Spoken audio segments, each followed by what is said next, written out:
भाई की दुकान में, और यो भाई दुकान में कुमकुम आदि सब कुछ बेचता था क्योंकि प्रोविजन स्टोर था। फिर भाई ने कहा कि मुझे ये जो बोतल है ना, इस बोतल में से मुझे लाल लाल जो है वो दो। व्यापारी ने कहा भाई तू नाम बोल ले, कौन सा लाल लाल? दो बोतल तो बगल में पड़ी है, जो कम लाल है पिंक कलर वाला है वो गुलाल है, और ज्यादा जो लाल है वो कुमकुम है। तो कि ज्यादा लाल है वो दो। कितना दो?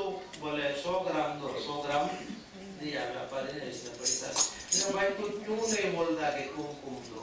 तो कुमकुम को गुजराती में कंकु कहते हैं, इसलिए व्यापारी ने कहा तू क्यों नहीं कहता है कंकु दो?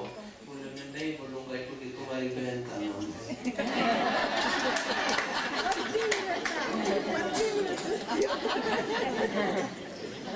बढ़िया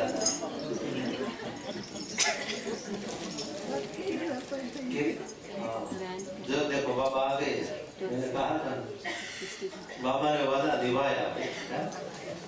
बोलिए परम पूज्य राम बाबा की, बोलिए हनुमान जी महाराज की। हरे राम राम राम सीता राम राम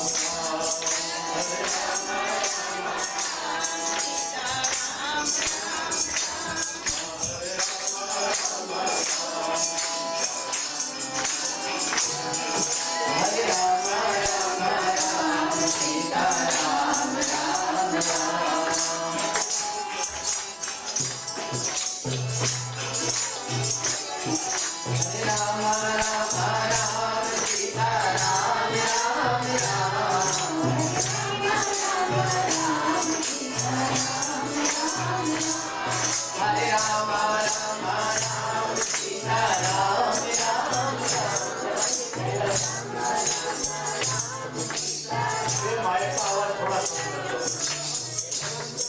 हरे राम राम सीता राम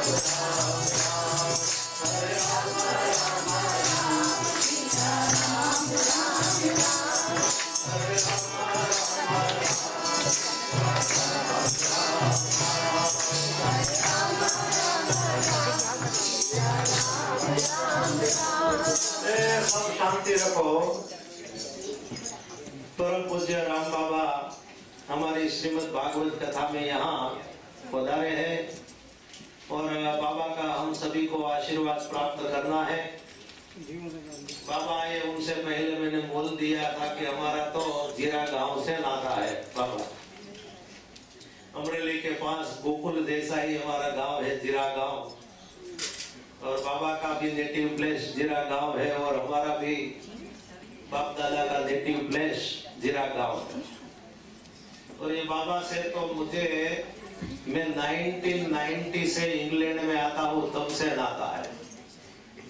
25 साल से बाबा कथा में पधारते हैं, बाबा के घर में जाता हूँ और मेरे तो पूजनी गुरुवर्य है। और राम बाबा, मैंने आगे बात कहा था कि 95 की उम्र में भी मैंने कहा ना, हनुमान जी महाराज की कितनी कृपा, इतने तंदुरुस्त, उसका भाव देखो तो ऐसा ही, मुझे तो यही लगता है भाव कि हनुमान जी दादा का स्वरूप है। तो बाबा का हम स्वागत कर लेंगे।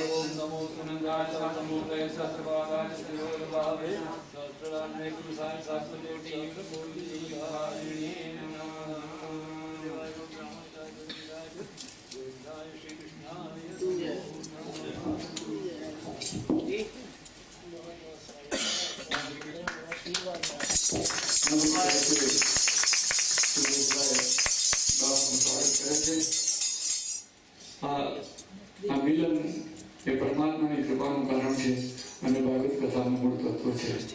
સંતો અને સજ્જન પુરુષો જ્યારે ભાગવત કથા ચાલતી હોય ને વધારે ત્યારે આપણે સર્વ હરિભક્તોનું સૌભાગ્ય સમજવું. બડી કૃપા કરી રામદાદાએ સૌ પર પરમ કૃપા કરી પધાર્યા. આપના ચરણ વંદના, ખૂબ ખૂબ ધન્યવાદ. બાપાના આશીર્વાદ પ્રાપ્ત કરી લઈએ.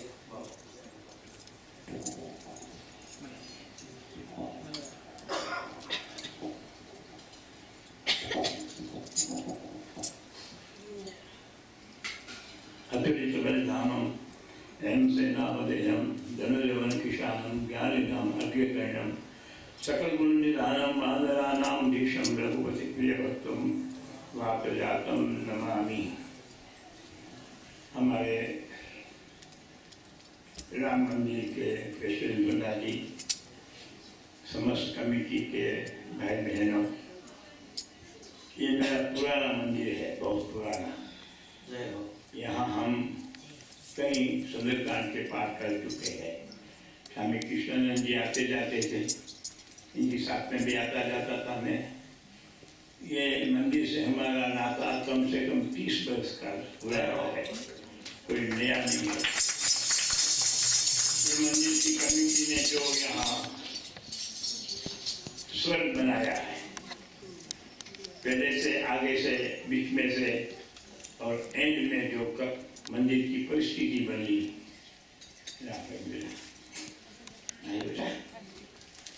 ये बेटी माई प्रवीण आ गई. ये मेरे साथ में 30 वर्ष से रहती है. हमारा रिश्ता बाप बेटी का ऐसा बना चुका है बहुत वर्षों से. ये मंदिर तो हमारा एक प्राण है. ये मंदिर तो हमारी एक यात्रा है. ये यात्रा का धाम है. જય હો. ये मंदिर कोई ऐसी चीज नहीं है. जब लंदन में कोई मंदिर था ही नहीं, कोई धर्म प्रचार भी नहीं था, तब ये राम मंदिर था. જય હો.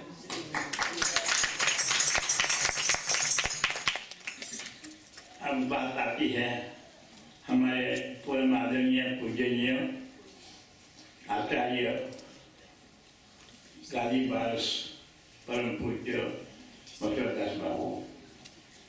इनकी कथा के लिए इसे 20 जन आदमी होना चाहिए ज्यादा. भारत में कथा करते हैं, लाख लाख आदमी इकट्ठे होते हैं. परम पूज्य मुरारी बापू जो कथा करते हैं, उनकी तरह से मथुरदास बापू का नाम भारत में, लंदन में, यूके में, अमेरिका में, केन्या में हर जगह प्रचलित है. इनकी कथा सुनना साक्षात रामायण, भगवान राम का जीवन चरित्र सुनना बराबर का है. हमने इनके साथ कोई 25, 30, 35 वर्ष से नाता जुड़ा हुआ है. वो बड़े पुरुष होने के कारण मुझे मान देते हैं गुरु समान. गुरु तो वो खुद है. ये मेरा अपना विश्वास नहीं, अनुभव है. इतना पवित्र आत्मा, निर्मल मन जन सो मोहि पावा. ये निर्मल आत्मा है. इनकी कथा सुनना जीवन का लाभ है. लाभ ही नहीं बल्कि मुक्ति का साधन, द्वार है बाबू की कथा सुनना.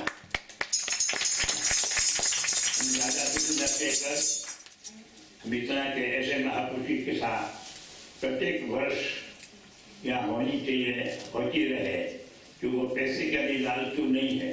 जो परमात्मा की कृपा से मिला वो ले लेते हैं, कभी लोभ वृत्ति नहीं रखते हैं. तो मेरी ये भावना ही नहीं, विश्वास सदा है कि प्रत्येक वर्ष यहाँ ये कथा होगी. मार्केट में भाटिया जी की साथ भी नई बात होती है. वो भी मेरे शिष्य है. वो भी दोनों पति पत्नी बापू की कथा कराते हैं, कथा होते हैं. हम ज्यादा न कहकर हम और आप सब, मेरी बात समझ भी नहीं है, उम्र भी बहुत बिजी रहता हूँ. नहीं तो मन होता मैं रोज कथा सुनने के लिए आऊँ. तो हम चाहते हैं कि बापू की मैं बात करना चाहूँ तो 2-4 घंटा लग जाए. तो ज्यादा न कहकर पूज्य बापू के चरणों में प्रणाम. आपसे भाई बहनों प्रणाम. और राम मंदिर के समस्त कमेटी के मेंबर, प्रेसिडेंट वगैरह को धन्यवाद देता हूँ. आपने इस मंदिर की शिकल बंदेश्वर बना दिया है. इतना कहकर मैं दिवाली को प्रणाम करता हूँ. श्यावल रामचंद्र भगवान बजरंगबली की जय. एक हमारी शिकायत है इस मंदिर के साथ. हम भीतर से रूठे हुए हैं. जो प्रत्येक वर्ष हनुमान चालीसा होता रहता था, आजकल नहीं होता है हनुमान चालीसा. पिछले 2000 वर्ष से कहते हैं बाबा हनुमान चालीसा करना चाहता है. तो मैं मानता हूँ हमारे भी हनुमान चालीसा का एक प्रोग्राम यहाँ इस वर्ष में या तो अगले वर्ष में हो ऐसी अपेक्षा रखता हूँ। श्यावल रामचंद्र भगवान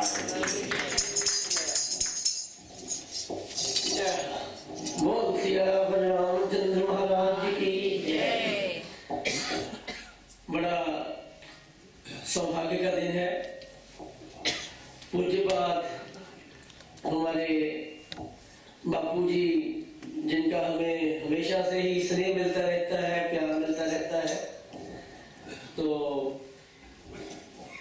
इनका जो इन्होंने कहा कि मेरा मन अंदर से थोड़ा सा रूठा हुआ है, पहले तो इनका मन को हम मनाएंगे कि आपने हमें डेट देनी है, आपने, क्योंकि यही बात लास्ट टाइम हुई थी कि मैं तो यही कह सकता हूँ, इससे ज्यादा ऊपर इनविटेशन नहीं हो सकता कि हम सभी प्रोग्राम कैंसिल कर देंगे, आप बताएं आप किस दिन फ्री हैं। तो हमारे जो प्रोग्राम है उनको हम पीछे डाल देंगे, आगे कर देंगे, स्थगित कर देंगे, उसका कोई, क्योंकि हमें तो आपका आशीर्वाद हमेशा से चाहिए। तो इसी वर्ष होगा हनुमान चालीसा का पाठ आपके द्वारा इस मंदिर में।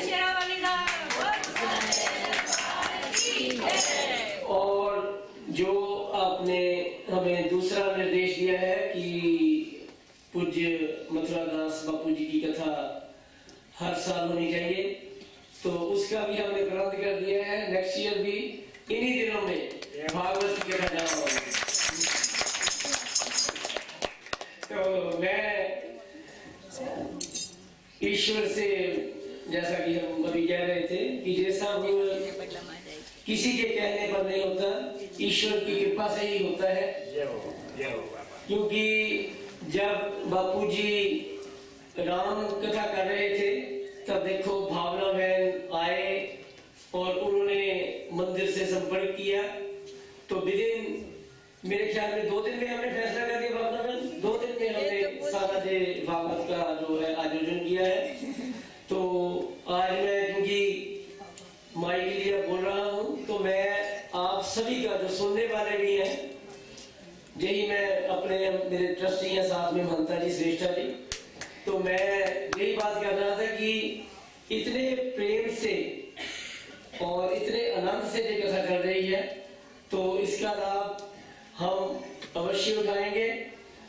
तो मैं यही कह रहा हूँ कि नेक्स्ट ईयर इन्हीं दिनों में जब कि पितृपक्ष होता है तो भागवत की कथा फिर होगी इस मंदिर में, और बाबा जी का हनुमान चालीसा इसी वर्ष इनकी डेट पर होगा। बहुत बहुत धन्यवाद। सिया रामचंद्र महाराज की जय।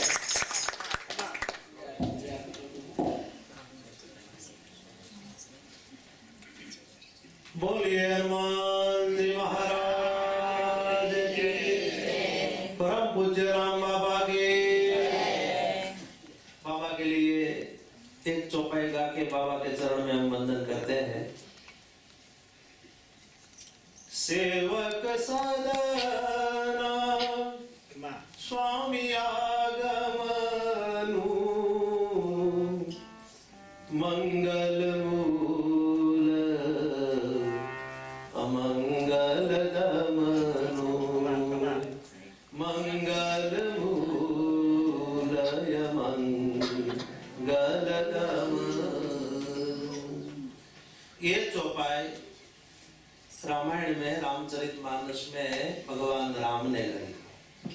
जब वशिष्ठ महाराज भगवान राम के महल में आते हैं, क्योंकि भगवान राम को कल राजगद्दी पर बिठाने के लिए दशरथ जी ने बात की थी, तो दशरथ जी ने गुरुवर्य वशिष्ठ बाप जी को कहा कि राघव कहो कि आज से संयम नियम का पालन करें। तो इसलिए रघुकुल के गुरु वशिष्ठ महाराज भगवान रामचंद्र जी परमात्मा के महल में पधारे, तब प्रभु ने कहा कि सेवक सदन स्वामी आगमन, मंगल मूल अमंगल दमन। इसका भावार्थ यह है कि सेवक के घर स्वामी जब अपने आप अपनी खुशी से, अपने आनंद से जो आते हैं, तो सेवक के लिए क्या लाभ होता है? मंगल मूल अमंगल।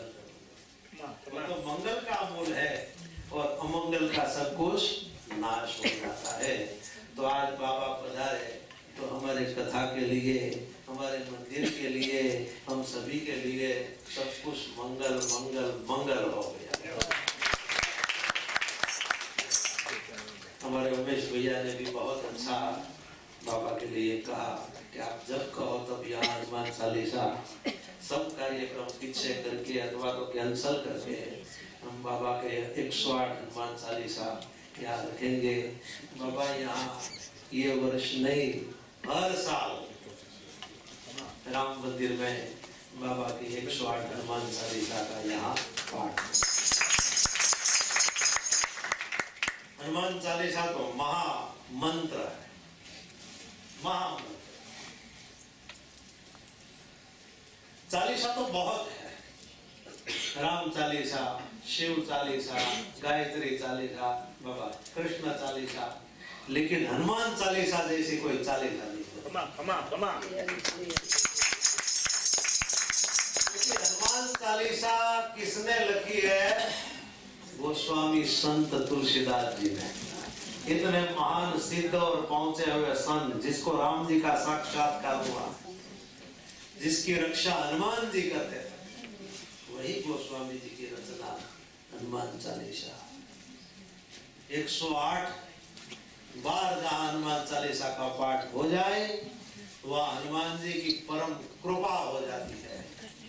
हनुमान चालीसा में कहा है कि 2 शत बार पाठ कर कोई छूटे बंदी महासुख होई।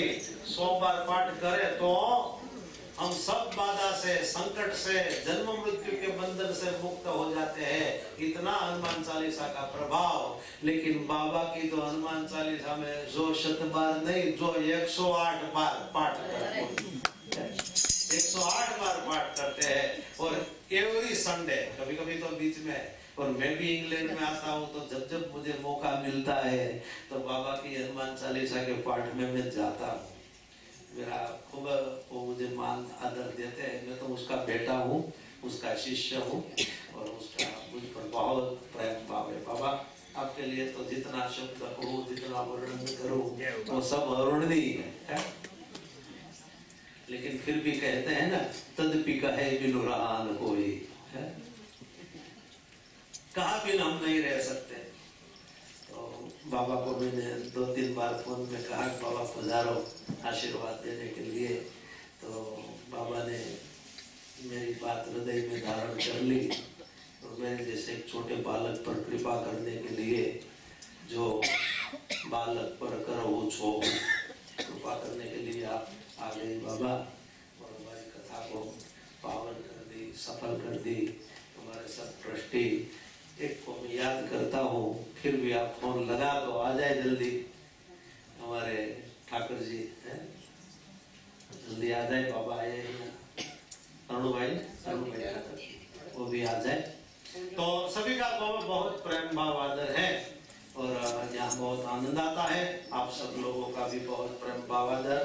और ये भावना बहन ने, अकेली बहन ने बाबा ये कथा की है, अपने पितृ मोक्षार्थे ये भावना बहन ने, अकेली बहन ने ये कथा की है।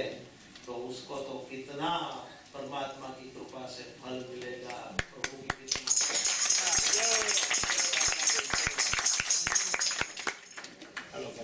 तो यहाँ हम थोड़ा कथा में भी दर्शन करें, क्योंकि समय तो रुकता नहीं, समय की धारा है तो बहती ही रहती है।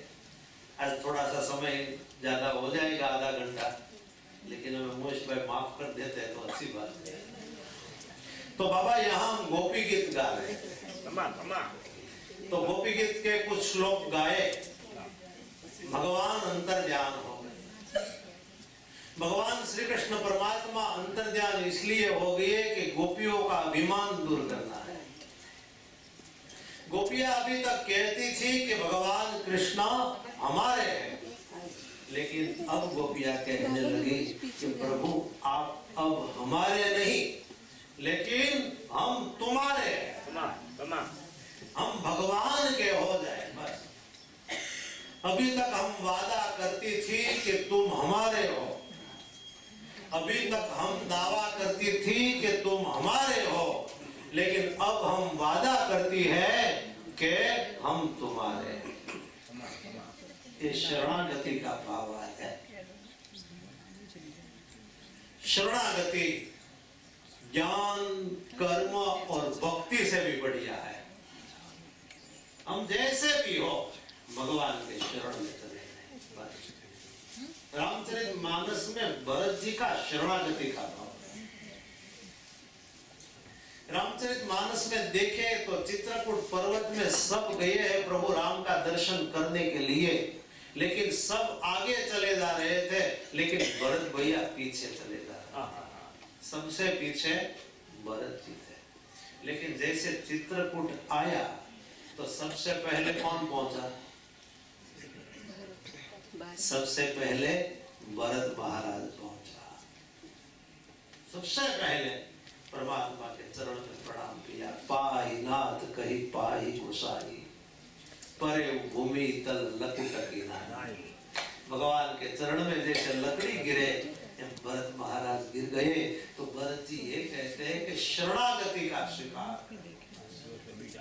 प्रभु के शरण में चले जाओ। जैसे बाबा ने कहा, निर्मल मन जन सो मोहि पावा, मोहि कपट छल छिद्र न भावा, तुम सारी के संत प्रिय मोरे, गर्व देह नहीं आनंद होरे। सुंदर कांड में विभीषण को शरणागति देते हुए भगवान राम जी ये चौपाई बोले, तेरा जैसा भक्त मुझे बहुत प्रिय विभीषण, निर्मल मन जन सो, तेरा मन निर्मल है, क्योंकि तेरे में कोई छल नहीं है, कपट नहीं है, राग नहीं, द्वेष नहीं। तुम सारे के संत, तेरे जैसा संत मुझे बहुत प्यारा, और तेरा जैसा संत तो इस जन्म में भक्ति करके मेरे धाम में चला आता है, इसलिए दर्व देह नहीं आनंद ही हो गए। उसको दोबारा जन्म नहीं लेना पड़ता, दर्व देह नहीं आनंद ही हो गए। ऐसे सब गोपियों का अभिमान भगवान श्री कृष्ण परमात्मा ने हर लिया। फिर परमात्मा प्रकट हो गए, ऐसी कथा है। भगवान जैसे प्रकट हो गए, सब गोपियों ने प्रभु के चरण में प्रणाम किया है। बाद में भगवान ने रास फिर गोपियों के साथ लिया है। यहाँ रास लीला हुई, बाद में वन लीला हुई, बाद में जड़ लीला भी होती है। ऐसे भगवान ने सब गोपियों को प्रेम दिया। मैंने बाबा यहाँ कह दिया था कि गोपी कोई स्त्री यहाँ नहीं है, सब स्त्री और पुरुष सब गोपी है। गोपी शब्द का पर्याय अर्थ ये है भागवत में, जिसके हृदय में से विकार हट जाए, जिसका देह भाव मिट जाए, उसका नाम गोपी है। बस हम सब भी कथा सुने तो गोपी भाव से सुने, बस हमारे गोपी भाव। जैसे 9 प्रकार की भक्ति है, श्रवणम, कीर्तनम, विष्णु स्मरणम, पाद सेवनम, अर्चनम, वंदनम, दास्यम, सख्यात्म निवेदनम।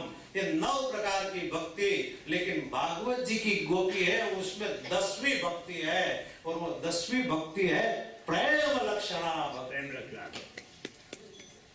गोपियों के हृदय में प्रेम लक्षणा भक्ति, और वही भक्ति देने के लिए भगवान श्री कृष्ण परमात्मा गोकुल में उद्धव को भेजा था कि उद्धव को ज्ञान बहुत है लेकिन उसको भक्ति नहीं है। मेरी गोपिया उसकी गुरु बनेगी और उद्धव को भक्ति। ये गोपी है प्रेम लक्षणा भक्ति।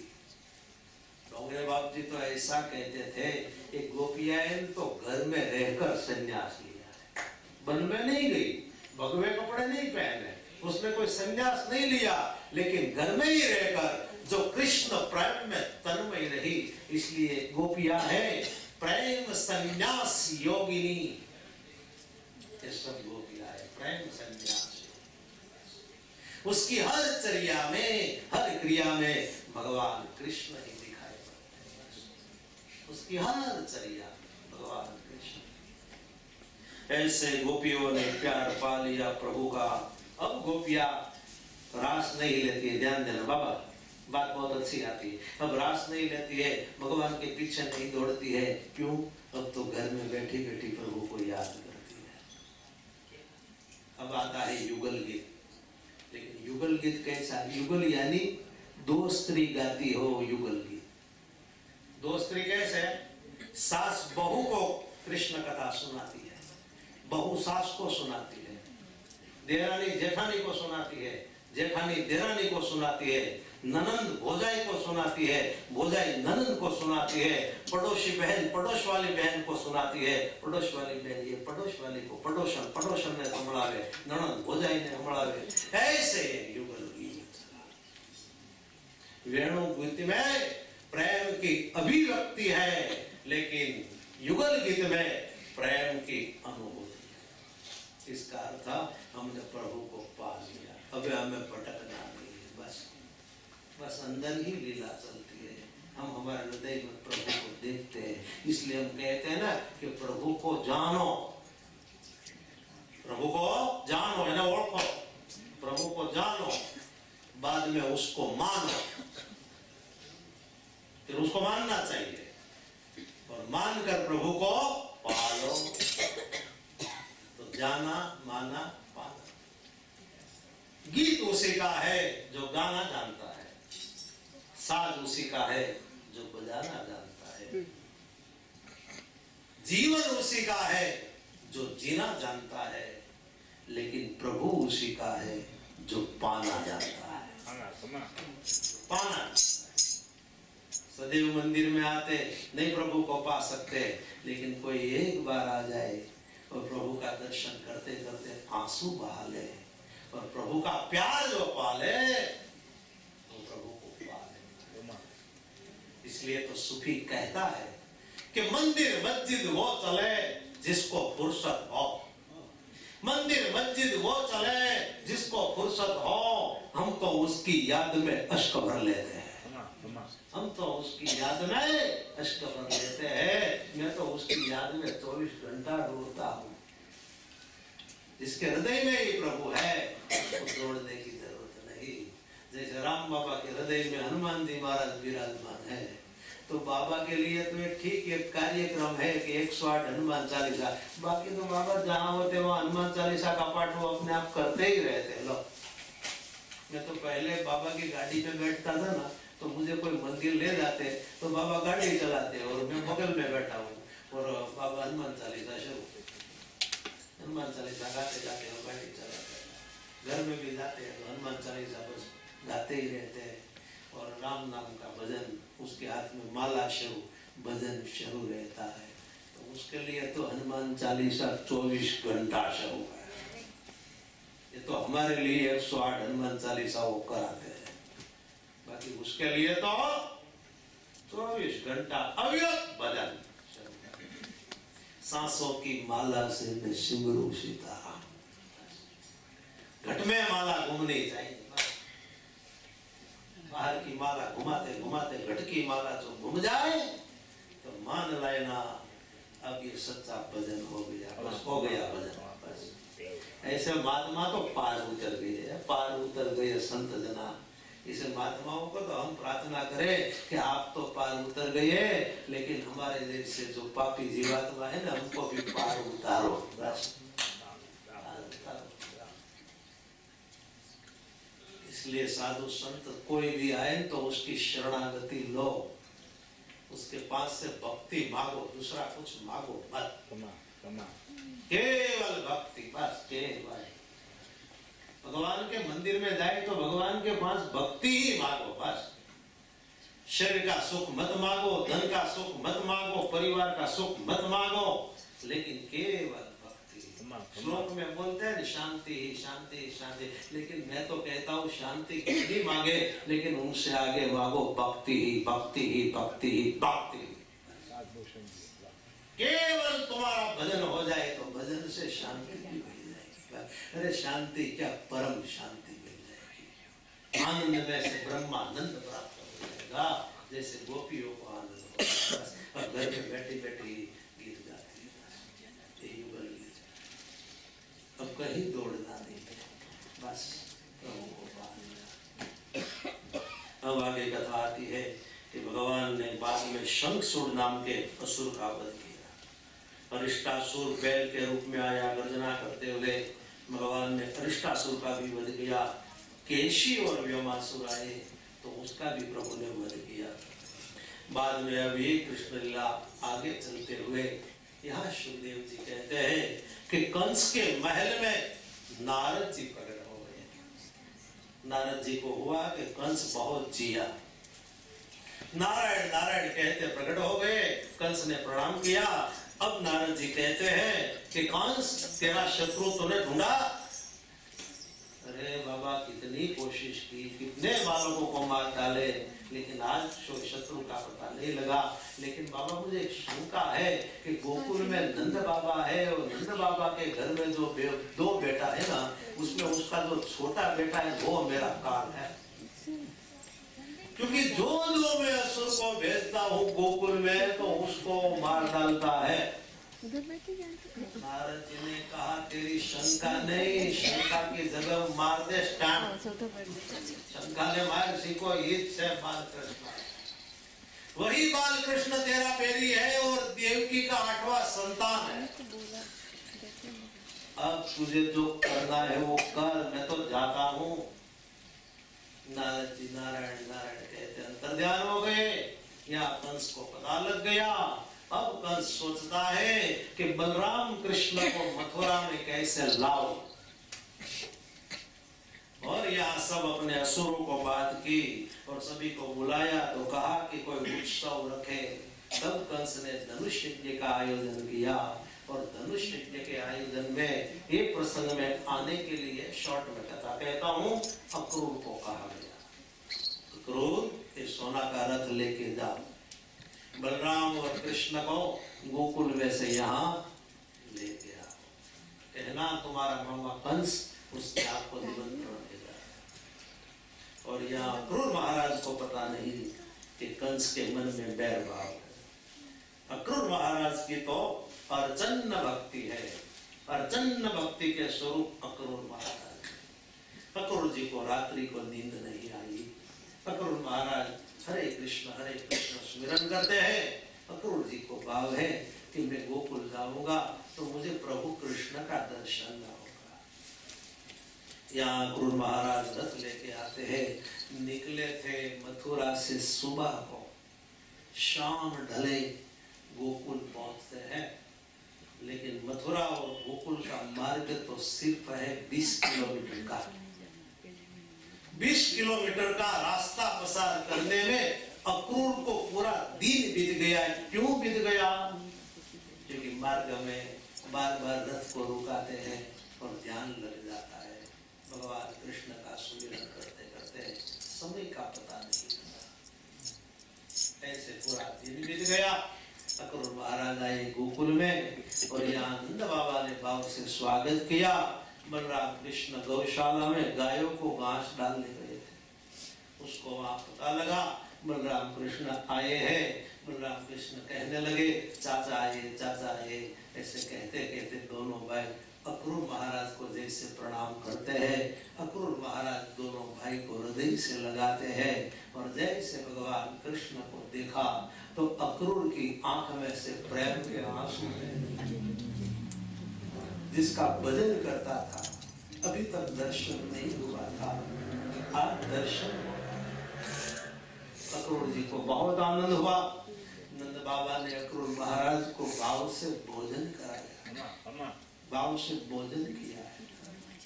फिर अक्रूर जी कहते हैं नंद बाबा को, नंद जी मैं बलराम और कृष्ण को लेने के लिए आया, क्योंकि कंस धनुष यज्ञ कर रहा है, इसलिए मैं दो भाइयों को ले जाऊं यहाँ से। थोड़े दिन वहां मथुरा रहेंगे, यहाँ तो गांव में बहुत संपन्न है। नंद बाबा को आनंद है कि मेरे बच्चे भी थोड़े बड़े हो गए, अब तो गांव में तो ऐसे खेलते हैं कूदते हैं, अब थोड़ा बड़ा नगर भी देखे। नंद बाबा तो बेचारे भोले भाले, उसके दिल में तो बहुत ऐसे सरल विचार है। लेकिन जब माँ यशोदा ने सुना तो माँ अपने रूम में अकेले बैठी रोने लगी। आज माँ यशोदा को चैन नहीं, माँ अकेली बहुत रोती है। यहाँ अक्रूर जी नंद बाबा सो गए, बलराम कृष्ण भी अपने कमरे में जाकर सोए हैं, लेकिन भगवान कृष्ण को नींद नहीं आती। भगवान कृष्ण ने जैसे आवाज सुनी तो उसको पता लग गया कि मेरी माँ रो रही है। और यहाँ से बलराम भगवान कृष्ण खड़े होकर माँ यशोदा के चरण में प्रणाम करते हैं, कहते माँ क्यों रोती है? माँ मैं थोड़ा सदा के लिए मथुरा जा रहा हूँ। माँ मैं 4-5 दिन मथुरा घूमने के लिए जा रहा हूँ, बाद में तो मैं मेरे बाबा के साथ वापस आ जाऊंगा। और माँ अब हम बड़े हो गए, हम थोड़े गांव में ही ऐसे रहेंगे, कोई दूसरा नगर शहर ना देखे। नहीं बेटा ऐसी बात नहीं है, लेकिन मुझे अंदर से ऐसा लगता है कि मेरा कन्हैया जाएगा, लेकिन जाएगा तो फिर वापस नहीं आएगा। ऐसा कहती हुई माँ रोती है। भगवान कृष्ण बहुत समझाते हैं, मनाते, मारो डर लगा। माँ को समझा के मना के शयन कराया।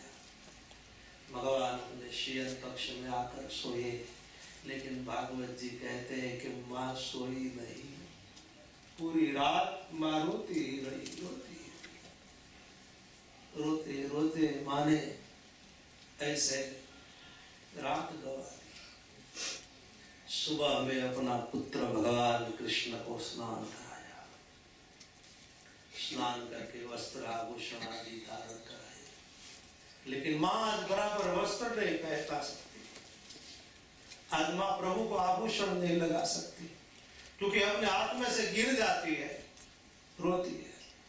कन्हैया मनाता है और माँ कहती है बेटा तू जाता है, मुझे लगता है वापस नहीं आएगा, लेकिन बेटा मैं इतना कहूंगा कि तेरी निष्ठुर माँ को कभी भूल नहीं जाता। तेरी माँ को भूल जा बेटा, मैंने तुझे डोरी के बंधन से बांधा था उलूखंड से, तुझे कठोर शिक्षा दी थी वो भूल जाना। कन्हैया कहता है कि माँ मैं सब बात भूल जाऊंगा, लेकिन तूने डोरी के बंधन से बांधा था ना, वो तो नहीं भूलूंगा, वो तो सदा के लिए याद रखूंगा। माँ मुझे पता है मैं पूरे जगत को बांध सकता हूं, मुझे कोई नहीं बांध सकता, लेकिन मुझे एक बांध सकती है मेरी माँ। भगवान माँ के हाथ से ही बंधे हैं, भगवान हमारे हाथ से भी बन जाते हैं, लेकिन जो प्रेम ऐसा हो तो प्रेम से बन जाते हैं। सबसे ऊंची प्रेम। माँ रोती रही। अब माँ ने एक छोटी सी मटुकी में गोरस भरा, उस पर रेशम का वस्त्र बांधा, कन्हैया के माथे पर मयूर पंख लगाया। बेटा तू मथुरा जाएगा, मथुरा का राजा बनेगा, तेरे पास तो स्वर्ण के चांदी के रत्न के कहीं मुकुट होंगे, लेकिन मैं तुझे मयूर पंख देती हूँ, ये भी धारण करना। याद रखना तेरी माँ ने प्यार से दिया। भगवान क्यों मयूर पंख धारण करते हैं पता है आपको? क्यों धारण करते हैं? वही मयूर, वही मोर जिसने भगवान राधा और कृष्ण की मुलाकात करवाई, हमें नहीं, वरना वो बात भी कहे। वही मयूर दौड़ता हुआ कन्हैया को ले गया था बरसाना, और बरसाना राधा जी जहां खड़ी थी, और मयूर ने कहा, मोर ने, नंदलाल देखो ये राधा है, वृषभानु की बेटी, जिसकी माँ है कीर्ति भानु, जिसका भाई है ललित भानु। और कहते हैं कि जब कन्हैया ने राधा जी को देखी तो क्या हुआ? जब देखी वृषभानुजा ही बिच होठी भूख, बंसी होठन पर रह गई, फिर न लागी। बंसी बजाना बंद हो गया। राधा जी कृष्ण को देखते रहे, कृष्ण राधा जी को देखते रहे। इसलिए आज भी हम गाते हैं, कालूड़ो कालो कालो राधा से गोरी गोरी, कालूड़ो कालो कालो राधा से गोरी गोरी,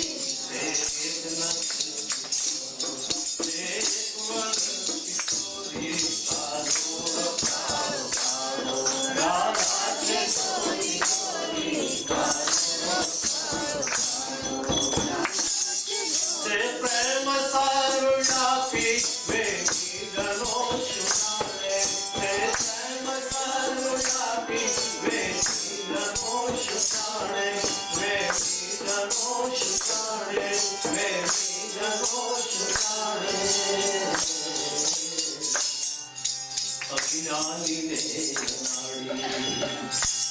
ये अज्ञान में अनाड़ी घणशी ने अघोरी कानोड़ काड़ो काड़ो राधा से गोरी गोरी कानोड़ काड़ो काड़ो राधा से गोरी गोरी एक नंबर किशोर एक नंबर किशोरी एक नंबर किशोर घायल गतीर घायल देखो ये तेज जाने घायल गतीर घायल देखो ये तेज जाने देखो ये तेज जाने देखो ये तेज जाने कोई गयो मुझ छोड़े कोई गयो मुझ छोड़े के पिए रहे कोई कानून कानो कानो राधा से गोरी गोरी कानून कानो कानो राधा से गोरी गोरी कानून कानो कानो सतार शानी मानी प्रेमी से सुनानी सतार शानी मानी प्रेमी से सुनानी प्रेमी से सुनानी प्रेमी से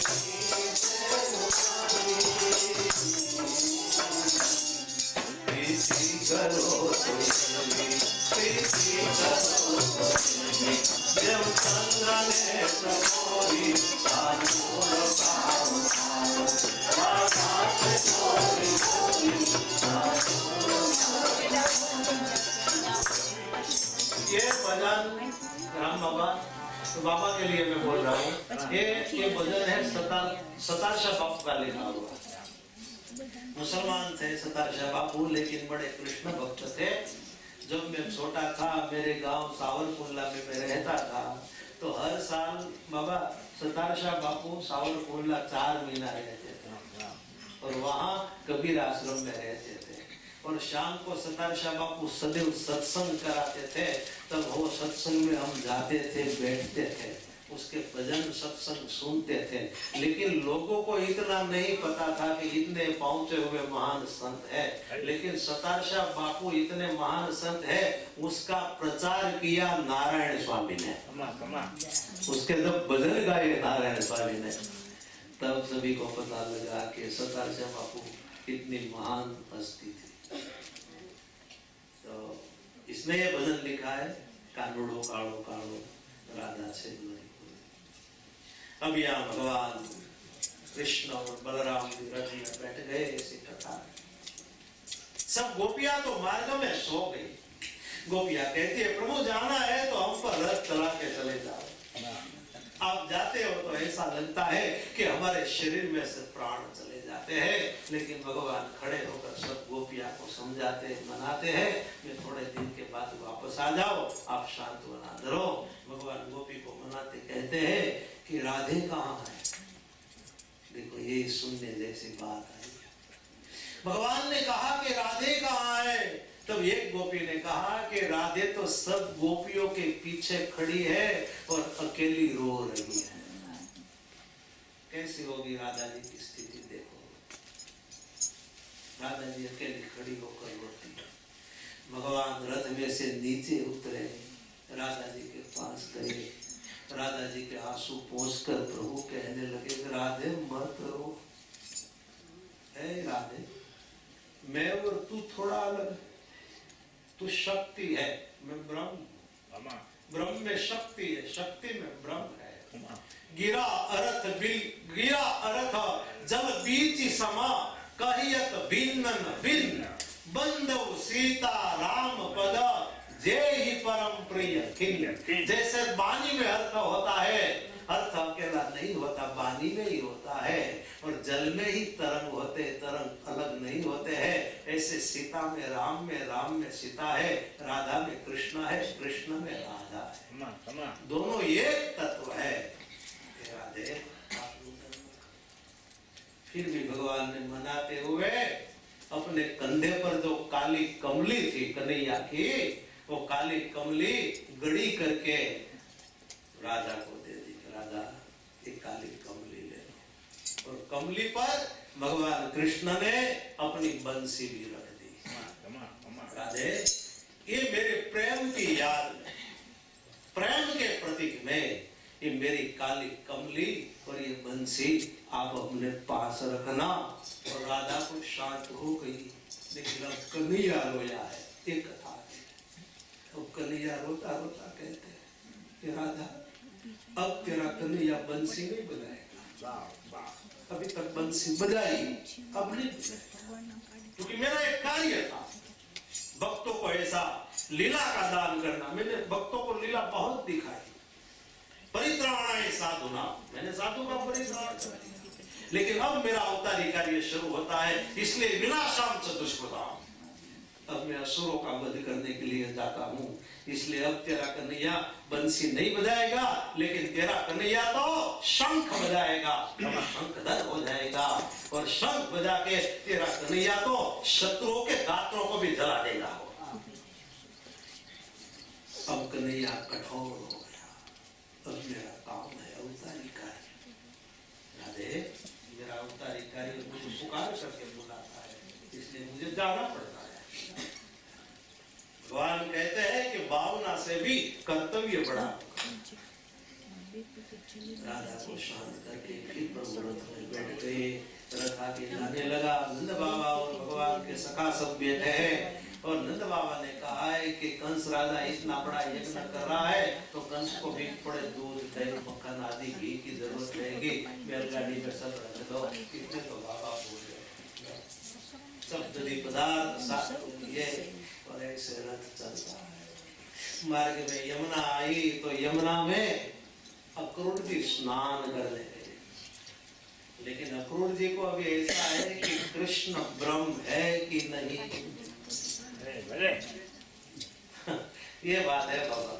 जैसे विश्वामित्र जी को शंका थी कि राम ब्रह्म है कि नहीं, ऐसे अक्रूर जी को यहाँ भी शंका हो गई है कि ये कन्हैया, ये शरारती एक बालक, ये कैसे ब्रह्म हो सकता है। भगवान को आनंद आया कि अक्रूर चाचा को अब दिखाना पड़ेगा। अक्रूर महाराज जैसे यमुना में स्नान करते हैं, तो यमुना में स्नान करते करते उसको यमुना में चतुर्भुज नारायण का दर्शन होता है। हाथ में शंख चक्र गदा पद्म, अक्रूर महाराज ने वंदन किया, लेकिन वही चतुर्भुज नारायण में कन्हैया दिखाई पड़ रहा। अक्रूर महाराज यमुना में से बाहर निकलते हैं कि कन्हैया को चतुर्भुज नारायण में दिखाई पड़ता है, तो रथ में बैठा है कि नहीं। जैसे बाहर रथ में देखते हैं तो वहां भी कन्हैया बैठा है। कन्हैया कहता है चाचा मैं यहाँ बैठा, मैं यहाँ। फिर अक्रूर महाराज गोता लगाते हैं तो वहां कन्हैया जल में दिखाई पड़ता है। अंत में कन्हैया ने अपने शरीर में ही चतुर्भुज नारायण का दर्शन करा दिया अक्रूर महाराज को। शंख चक्र गदा पद्म लेकर घुसता है।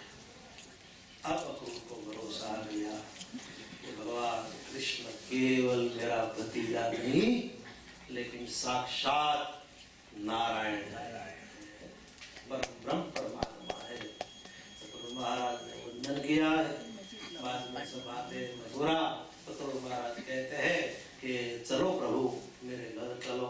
नहीं चाचा, अभी घर नहीं आऊंगा, पहले मामा कंस का वध करो, बाद में आपके घर आऊंगा।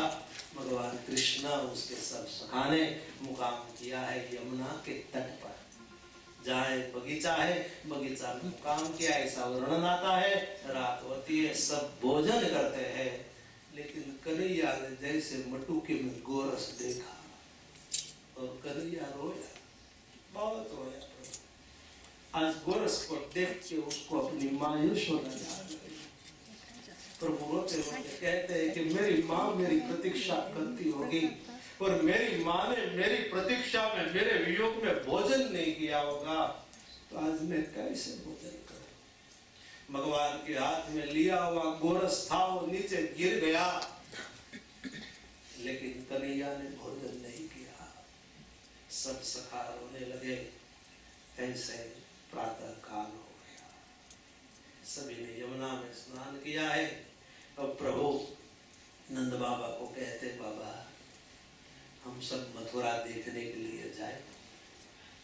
जाओ कन्हैया, लेकिन मथुरा चुपचाप देखना, शांति से जाना, शांति से आना, किसी के साथ लड़ाई झगड़ा ना हो जाए। ये पता है ना आपको, ये शहर है, कोई छोटा सा गांव नहीं है कि गांव में आप जितना भी तूफान करो वो चले। गांव में किसी के घर में जाकर आप खा लो, किसी के घर का लूट लो तो गांव वाले नहीं बोलते, और शहर वाले तो झगड़ा कर लेते हैं। ये बात सच है बाबा। मैं मेरे मामा के गांव में रहा, बोलिया गांव में, बाबा का जीरा गांव, उसके पास बोलिया गांव। हम छोटे थे बाबा तो कई पटेलों के घर में खा लेते थे, पटेलों के घर में से रोटी लेके सब्जी लेके खा लेते थे, और कितना थोड़ा तूफान मचा लेते थे, लेकिन कभी कोई लोग ऐसा नहीं कि कोई बात नहीं, बच्चे है खाने तो खा लेता। तो बाबा को भी पता है, बाबा ने अपने जीरे गांव में, अपने गांव में बाबा 1 बरस अभ्यास किया है बाबा ने, वहाँ की प्राइमरी स्कूल में। बाबा जब जीरा आ गए थे तब मैं वहाँ ले गया था स्कूल में। बाबा ने सब बच्चों को बहुत प्यार दिया, सब बच्चों को मुझे कहा कि जाओ बैर लेके आओ, और मैं सावर मुल्ला बाबा की आज्ञा हुई तो तुरंत गया, और बैर की पूरी उमेश भैया में बोरी लेके आया, और बाबा ने सब बच्चों को ऐसे बैर बांटे, और एक बच्चा को बाबा ने 100-100 रुपया दिया, और सभी को भी बना खुश किया। और जीरा में इतने मंदिर है, सब मंदिर में 5-5 हजार रुपया। और बाबा, ये सच बात है भाई, हाँ अच्छा लगाने की बाबा 7 साल के थे तब से निकल गए और अफ्रीका गए, लेकिन कितना समय हुआ बाबा, 2-4 साल पहले आए ना आप जीरा, लेकिन एक गली में घूमे बाबा, तो एक गली में कौन कौन रहता था उसको ये सब कुछ याद। आज उस गली में जो रहता था उसका बेटा का बेटा, उसका पोता है, ग्रैंडसन, तो बाबा उसको पूछते तेरा दादा ये था, उसका ये नाम है, तो उसका बेटा का बेटा, सब कुछ याद है। बाबा की स्मृति तो देखो आप, इतनी उम्र में पूरा याद। ये हनुमान जी की परम कृपा नहीं तो क्या। बोलिए परम पूज्य राम बाबा की।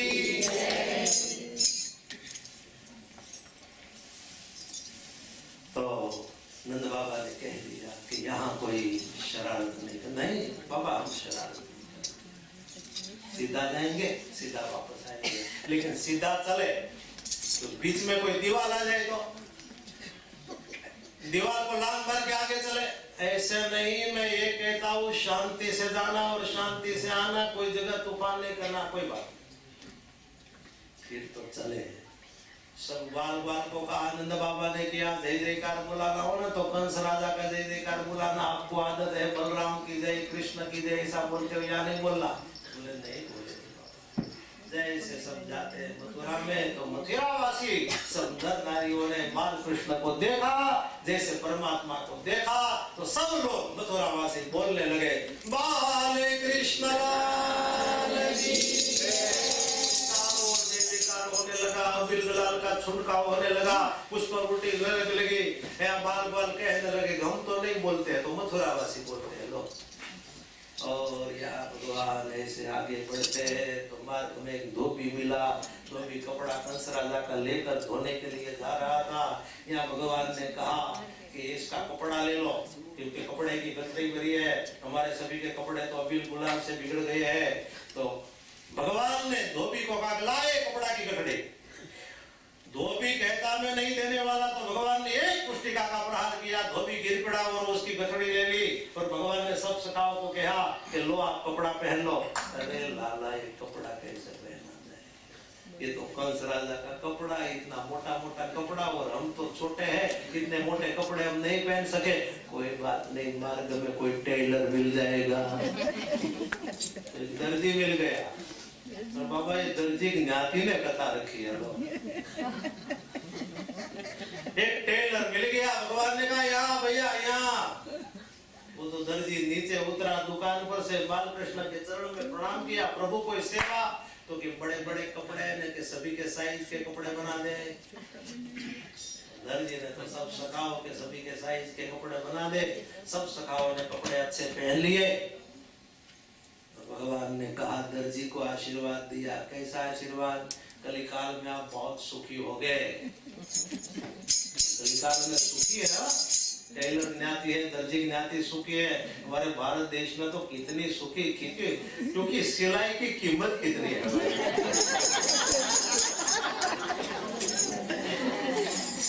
एक हमें कपड़े की सिलवाई मार दी है ना, भगवान का आशीर्वाद। चलो आगे। अब सब सखा कहते हैं कि एक एक माला पहन ले तो अच्छा। तब श्री दामा नाम का एक माली आया है। माली ने भगवान कृष्ण को, बलराम को, सब सखा को एक एक माला पहना दी।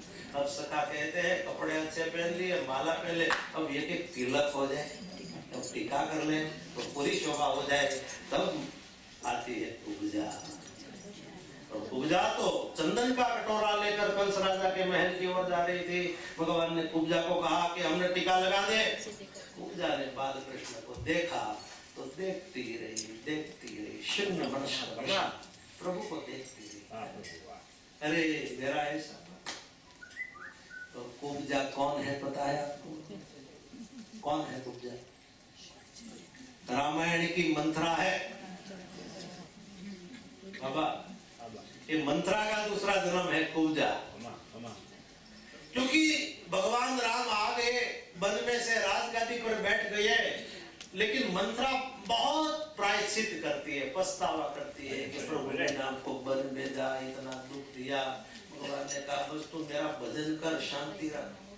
कुब्जा के मंत्रा कहती मेरा कब उद्धार होगा? बोले इस जन्म में उद्धार नहीं होगा, लेकिन तू दूसरा जन्म कुब्जा के रूप में लेगा और मैं कृष्ण अवतार धारण करूंगा, तब मैं तेरा उद्धार करूंगा। आज प्रभु कुब्जा का उद्धार करने के लिए तैयार है। कुब्जा को भागवत में कहा है त्रिवक्रा। शरीर के 3 जगह से वक्र है, चेहरा कुबड़ा है। और भगवान ने क्या किया? कुब्जा ने जैसे चंदन का टीका लगाया तो भगवान ने दाएं चरण के अंगूठे पर प्रभु ने अपना अंगूठा दबाया और कुब्जा का ऐसे मुख पकड़ा, हड़पची पकड़ी और भगवान ने दाएं हाथ से ऐसे मुख को ऊपर खींचा, हड़पची खींची तो कुब्जा 3 जगह वक्र थी, वहां से एकदम सीधी हो गई और कुब्जा का रूप भी बदल गया, मानो अप्सरा हो गई।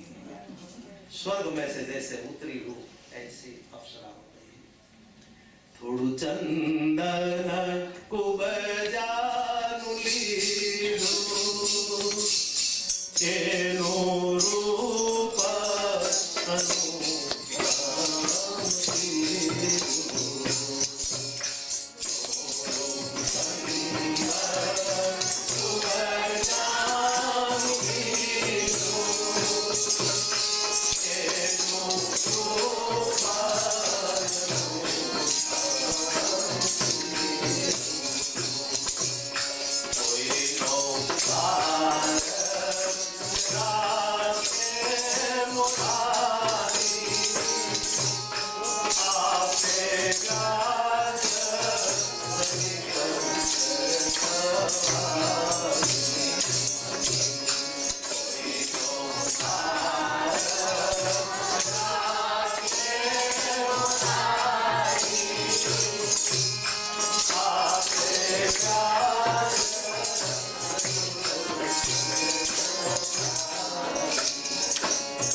बहनों गाती होगी। नरसिंह मेहता ने लिखा है कोई नो बार न राखे भगवान। भगवान किसी का बार नहीं रखता। प्रभु को आप देते हैं ना तो भगवान कितना गुना बना के देते हैं। आप व्याज सहित एक बीज जमीन में बोते हैं तो 1000 बीज उत्पन्न हो जाते हैं। ऐसे परमात्मा की अनंत अनंत कृपा है। थोड़ा सा चंदन कुब्जा ने लगाया तो भगवान ने इतना रूप दे दिया। द्रौपदी माता ने तो केवल एक पट्टी बांधी थी और भगवान ने उसके तार गिने 999 तार हुए तो भगवान ने 999 उसको चुनरी ऐसे द्रौपदी मैया को शरीर पर तार ऐसे भगवान। फिर भी भगवान नरसिया को क्या कहते हैं? धन्य धन्य नरसैया तारी वाणी एवं बोला से सारंग पानी। और क्या सारंग पानी कहते हैं? जेनु लीधु तू यानी दीदू एमा काई नो परमारथ कीधु। इतना ज्यादा भगवान करते हैं फिर भी प्रभु कहते हैं कि मैंने कोई बर्बाद नहीं किया। और हम तो थोड़ा ज्यादा देते हैं ना, तो बस बोलते ही रहते हैं, मैंने इतना दिया। थोड़ा दान देता है तो फिर माइक में बोल दो जय राम। प्रभु कुछ नहीं कहते, पूरी दुनिया का ध्यान रखता है, सबको देता है। तो ऐसे कुब्जा का प्रभु ने उद्धार किया। कुब्जा कहती है कि मेरे महल पधारो। भगवान ने कहा कि नहीं, बाद में आऊंगा, कंस का वध हो जाए बाद में। और यहाँ प्रभु ऐसे आगे बढ़े तो सब व्यापारी को पूछते हैं कि धनुष यज्ञ कहाँ है। व्यापारियों ने भी स्वागत किया है। धनुष यज्ञ था, वहां प्रभु गए हैं। और ये धनुष यज्ञ 5 दिन का था। ब्राह्मणों ने कहा था 5 दिन धनुष यज्ञ चले, 5 ही दिन पूरा हो जाए तो राजा की आयुष बढ़ जाए। लेकिन भगवान कृष्ण ने तीसरे दिन ही आकर वो धनुष्य को तोड़ डाला। कंस को पता लग गया, कंस क्रोध में आ गया है। कंस ने अब मल्लों को एकत्रित किया है और सब मल्लों को एकत्रित करके कहा गया कि यहाँ बलराम कृष्ण को लाओ। और मल्ल सब युद्ध करके बलराम कृष्ण को वहां मार डाले। ऐसा एक मल्ल युद्ध का आयोजन भी किया गया।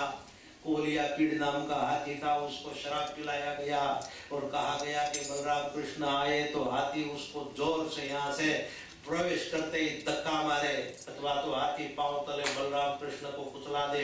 ऐसा आयोजन किया गया। बलराम कृष्ण वहां थे, हाथी कोलिया पीड़ जैसे दौड़ा। बलराम कृष्ण ने जोर से दोनों भाई ने मुष्टिका का प्रहार किया। हाथी 100 फुट दूर वहां जाकर गिर पड़ा। फिर हाथी आता है, फिर प्रभु मुष्टिका का प्रहार करते हैं और भगवान बलराम कृष्ण ने हाथी के दोनों के दांत खींच लिए और दांत खींच के यहाँ कोलिया पीड़ हाथी मर गया।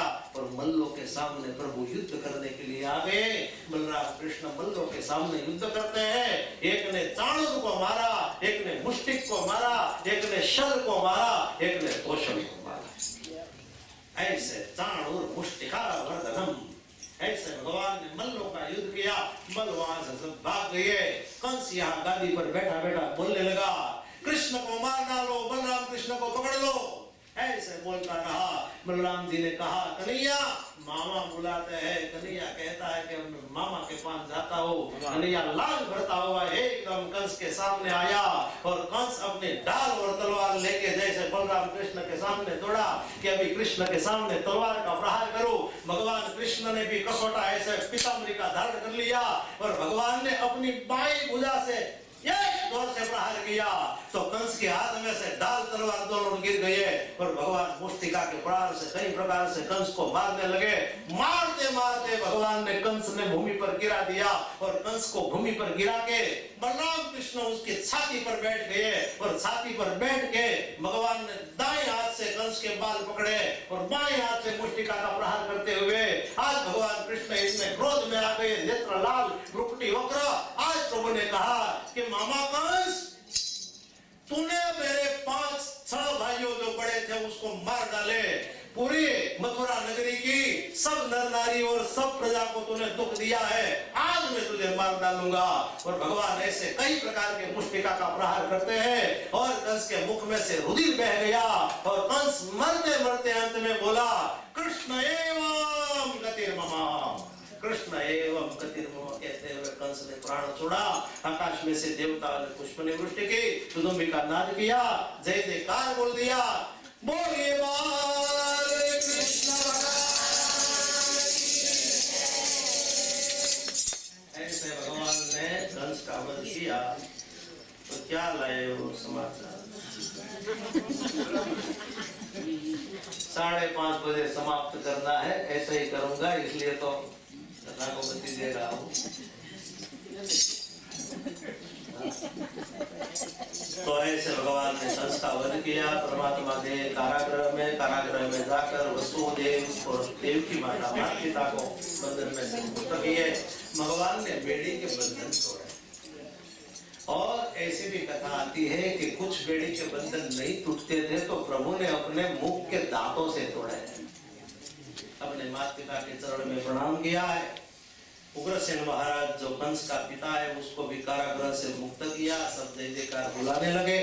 भगवान कृष्ण परमात्मा कहते हैं कि मैं मथुरा का राजा नहीं बनूंगा, मथुरा का राजा तो उग्रसेन महाराज, मैं तो ये मथुरा राज्य का सेवक बनकर रहूंगा, ऐसे परमात्मा रहते हैं। बाद में भगवान कृष्ण और बलराम जी जाते उज्जैन में, सांदीपनि ऋषि के आश्रम में विद्या प्राप्त करने के लिए जाते। भगवान ने 64 दिन में 64 विद्या प्राप्त की है।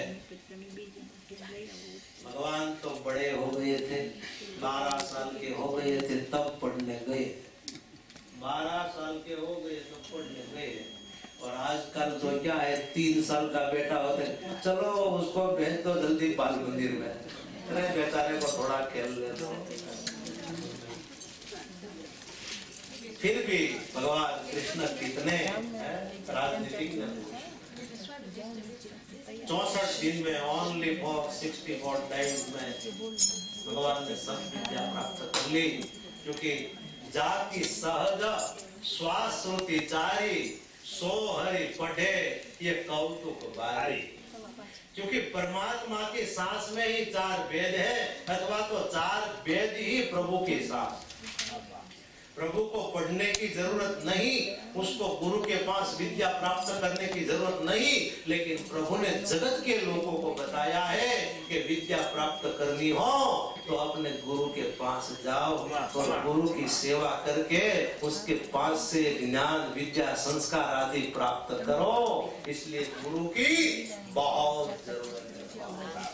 हमने भी हमारे बाप दादा के पास ये सब हमने रामायण भागवत आदि हमने हमारे बाप दादा हमारे गुरुओं के पास से ही प्राप्त किया। लेकिन बाप दादा के पास से तो ज्ञान मिला, फिर भी इतना ज्यादा ज्ञान नहीं मिला। और ज्यादा ज्ञान हमने प्राप्त किया, मुझे भूलना नहीं चाहिए बाबा, इसलिए मैं याद करके बोल देता हूँ। हमारे पूज्य मोरारी बापू के पास से बापू की मैं 20 कथा में रामायण का पाठ करने जाता था। तब मैं 8वीं कक्षा में था, 9वीं कक्षा में था, और बापू को कहता था मुझे ले जाओ, तो बापू की कथा में जाके हम पाठ करते थे, कथा सुनते थे। और पूज्य मोरारी बापू के द्वारा भी हमें बहुत बहुत ज्ञान प्राप्त हुआ।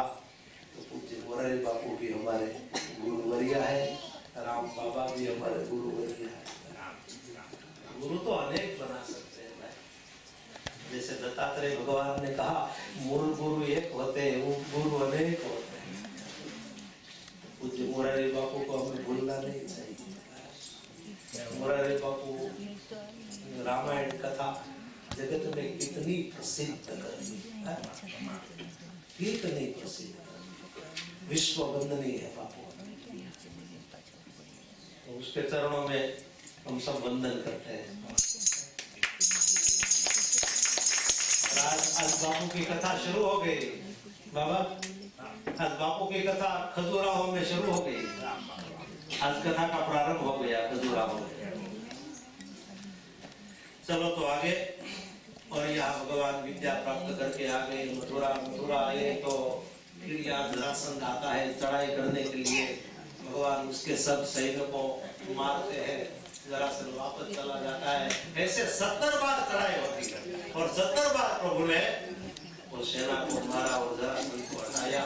बलराम कहते हैं कि कन्हैया जरासंध को क्यों नहीं मारता? कि जरासंध हमारे हाथ से नहीं मरेगा। तो जरासंध तो मरेगा हमारे बुआ के बेटा के हाथ से। किसके हाथ से? भगवान के बुआ का बेटा है भीम, हमारी बुआ का बेटा भीम, वो जरासंध को मारेगा। इसलिए भगवान जरासंध को बार बार छोड़ देते हैं। 18वीं बार जरासंध चढ़ाई करने के लिए आया तो काल यवन भी आया है, चारों ओर घेरा डाला है। भगवान को हुआ कि युद्ध होगा तो न जाने कितने यादव मर जाएंगे, इसलिए इनसे तो अच्छा है कि अब यहाँ से सभी को लेके दूसरे सही सलामत स्थान पर पहुंच जाए। और भगवान ने यहाँ विश्वकर्मा को बुलाया, विश्वकर्मा को कहा कि समुद्र के तट पर एक सुंदर नगरी बनाओ और वहां सब यादव सकुशल रह सके। और विश्वकर्मा ने सुंदर पश्चिम समुद्र के तट पर द्वारिका नगरी निर्माण की। सोना के महल, सोना के रत्न जड़े कोट किले, और इतने द्वार थे द्वारका नगरी में कि एक द्वार में अंदर कोई एंटर होता था, बाद में निकलता था तो वो द्वार नहीं मिलता था। असंख्य द्वार थे, इसलिए जाने वाला कहता रहता था जिस द्वार से गया वो द्वार तो कहाँ, वो द्वार क्या, इसलिए वो द्वार कहाँ, वो द्वार क्या, इस शब्द से नगरी का नाम हो गया द्वारका। ऐसे द्वारका नगरी निर्माण की और भगवान ने सब यादवों को योग माया के आधार से सही सलामत रातों रात उसको वहां पहुंचा दिए। और यहाँ से बलराम कृष्ण अब मणियारा का रूप धारण करके वहां से प्रभु भागे। काल यवन को भी पता लगा, उसके पीछे दौड़ता हुआ आया और भगवान तो गए दौड़ते दौड़ते गिरनार पर्वत की गुफा में जहाँ मुचकुंद राजा सोए हुए थे। भगवान अंधेरे में उसके पीछे खड़े रह गए। भगवान ने उत्तरी वस्त्र मुचकुंद राजा के ऊपर शरीर को ऐसे रख दिया। काल यवन को हुआ कि कन्हैया सोया हुआ है और काल यवन ने जैसे अपना पद का प्रहार किया, मुचकुंद राजा जागृत हो गए और उसकी आंख में से जैसे अग्नि ज्वाला बही और अग्नि ज्वाला में काल यवन जलकर भस्मीभूत हो गया। भगवान ने मुचकुंद राजा को दर्शन दिया। मुचकुंद राजा कहे प्रभु मुझे तुम्हारा धाम चाहिए। भगवान कहे थे तुमने तप किया, ज्ञान प्राप्त किया, लेकिन भक्ति नहीं की, इसलिए भक्ति के लिए यही गिरनार की गोद में, यही जूनागढ़ में तुम्हारा नरसिंह मेहता के रूप में जन्म होगा। यही मुचकुंद राजा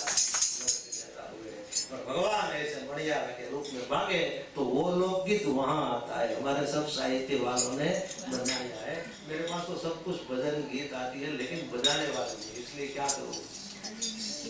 कृष्ण भगवान हजाओ द्वारिका ने लिखो मणियारा भाड़ू के भोरे भोरे लिखो मणियारा भाड़ू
लिया और परमात्मा वहां से भागे। बलराम और कृष्णा बाद में द्वारका गए। द्वारकाधीश भगवान राजगादी पर विराजमान हुए, द्वारका के राजा हो गए।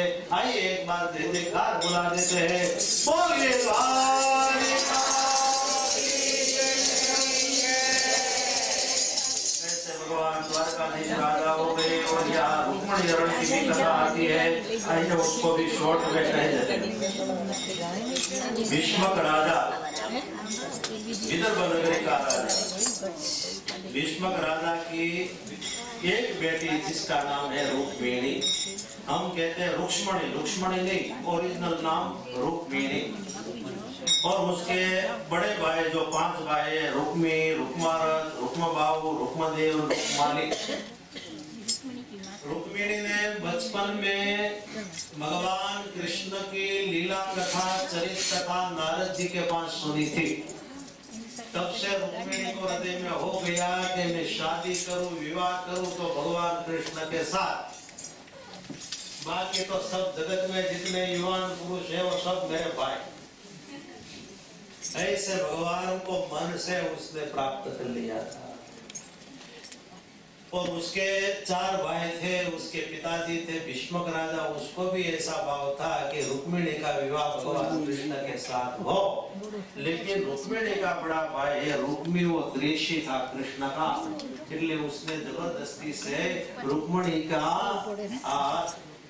वेशा, उसका रिश्ता चेदीपति राजा ब्रह्मघोष का बेटा शिशुपाल के साथ किया। ऐसी कथा। अब यहाँ रुक्मिणी ने त्वरित लग्न लेने की तैयारी की। यहाँ शिशुपाल की बारात आ गई यहाँ रुक्मिणी माता चिंतित हो गई। तब सुदेव नाम का पवित्र ब्राह्मण है, उसको बुलाया। सुदेव पवित्र ब्राह्मण को बुलाकर रुक्मिणी ने एक पत्र लिख के दिया है और पत्र लिख के देकर कहा कि भगवान श्री कृष्ण परमात्मा के चरण में आप पत्र देना। आप ही जाओ द्वारका और भगवान को हाथों हाथ दो। वो पत्र में 7 श्लोक लिखे हैं जिसको कहते हैं सप्तपदी। आज भी द्वारकाधीश की आरती करते हैं, द्वारकाधीश को राजभोग लगाते हैं, तब द्वारकाधीश के पुजारी गुगली ब्राह्मण है, वो सब गुगली ब्राह्मण 7 श्लोक बोलते हैं, बाद में भगवान राजभोग का स्वीकार करते हैं। आज भी है। तो आइए हम एक श्लोक गा लेते। श्रुत्वा गुणान भुवन सुंदर गुणवतान्ते निर्विश्य कर्ण विवरे हरतोन तापं रूपं दशां प्रविशतामखिलार्थलाभं त्वयच्युता विशान्ति चित्रं पत्रपं मे। रुक्मिणी ने बहुत लिखा। अच्छा, भगवान को कहा कि आप तो भुवन सुंदर है। भुवन सुंदर शब्द प्रयोग किया। 14 भुवन में आप जैसा कोई सुंदर नहीं है, इसलिए भगवान को कहा भुवन सुंदर।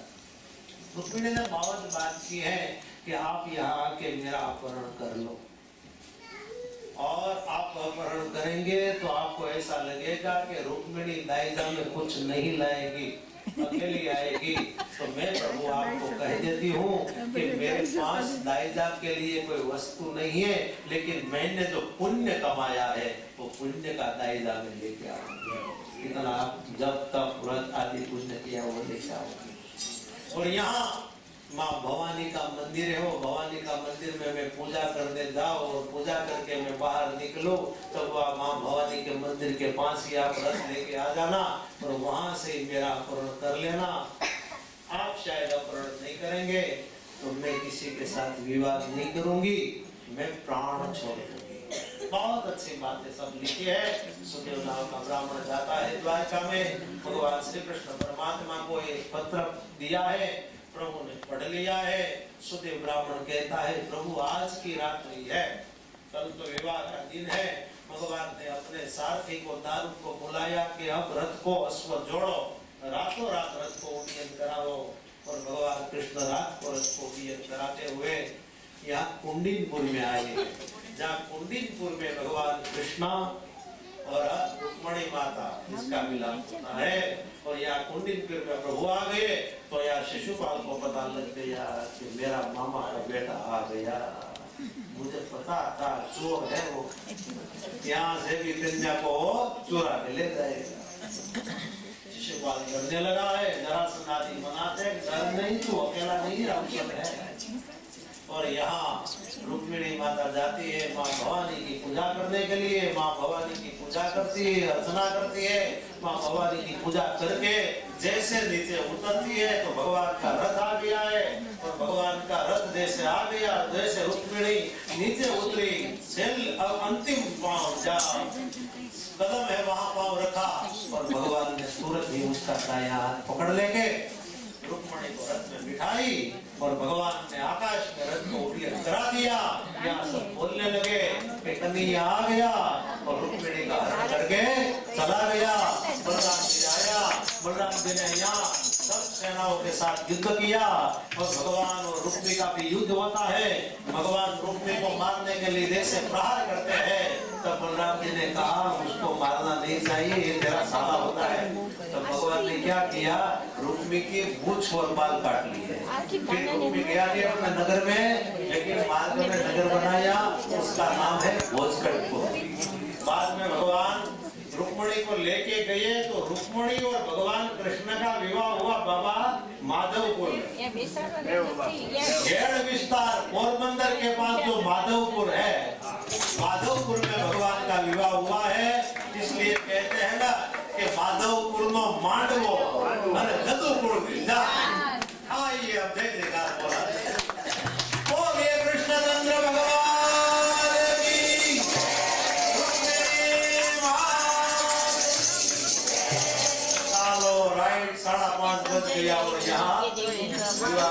चलो चालो अब युवा उत्सव कराओ बाद में आरती बोले कृष्ण कन्हैया